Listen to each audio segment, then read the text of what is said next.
So, ఈ మధ్య మనం చాలామంది పేషెంట్స్‌కి వైటమిన్ డి డెఫిషియన్సీ అనేది కామన్‌గా చూస్తున్నామండి. అసలు ఈ వైటమిన్ డి డెఫిషియన్సీ ఎందుకొస్తుంది? అంటే మీకు సింపుల్‌గా అర్థం కావడానికి చెప్పడానికి కాళ్ళ పిక్కలు పట్టేయడము, ఇట్లా నడుములో లాగా అనిపియడము, తర్వాత పక్కటెముకలు పట్టేస్తున్నట్టు అనిపియడము, ఇలాంటివి మనం చూస్తూ ఉంటాం అనమాట. కొన్నిసార్లు డిప్రెషన్ సింప్టమ్స్ కూడా రావచ్చు. వాళ్ళకి మూడ్ చేంజెస్ కూడా రావచ్చు.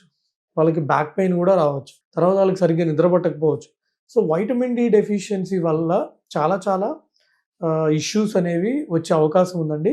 అందుకనే మనం యాడిక్వేట్‌గా వైటమిన్ డి మెయింటైన్ చేయడం చాలా చాలా ఇంపార్టెంట్. వాళ్ళకి ఈ ఇమ్యూనిటీ తక్కువైపోయి ఫ్రీక్వెంట్‌గా ఇన్ఫెక్షన్స్ రావడము, బోన్స్ బాగా సాఫ్ట్ అయిపోయి ఆస్టియోమలేషియా రావడము, ఇట్లాంటివి కూడా జరగొచ్చండి. ఓకేనా? సో, అందుకనే మనం యాడిక్వేట్‌గా వైటమిన్ డి లెవెల్స్ మెయింటైన్ చేయడం చాలా చాలా ఇంపార్టెంట్. 25 వైటమిన్ డి అనేది more than 30 nanogram per ML గనక ఉంది అంటే అది నార్మల్ అనమాట. 10-20 ఉందంటే అది తక్కువ ఉన్నట్టు. ఇంకోటేంటంటే ముఖ్యంగా మనం చూడాల్సింది వైటమిన్ డి డెఫిషియన్సీ కొంతమందికి లైక్ వాళ్ళు సరిగ్గా ఫుడ్ తీసుకోకపోయినా వస్తది. సన్ ఎక్స్‌పోజర్ లేకపోయినా వస్తది. ఇలాంటివి కూడా ఉంటాయన్నమాట. సో, అందుకనే ప్రాపర్‌గా calcium rich foods, vitamin D ఎక్కువుండే ఫుడ్స్ తీసుకోవడం చాలా చాలా ఇంపార్టెంట్. సో, అది చాలా చాలా ఇంపార్టెంట్ ఫ్రెండ్స్. ఓకేనా? దానికి సంబంధించి మీకు ఇంకా ఏమైనా డౌట్స్ ఉంటే కింద కామెంట్స్‌లో తెలియజేయండి. Thank you.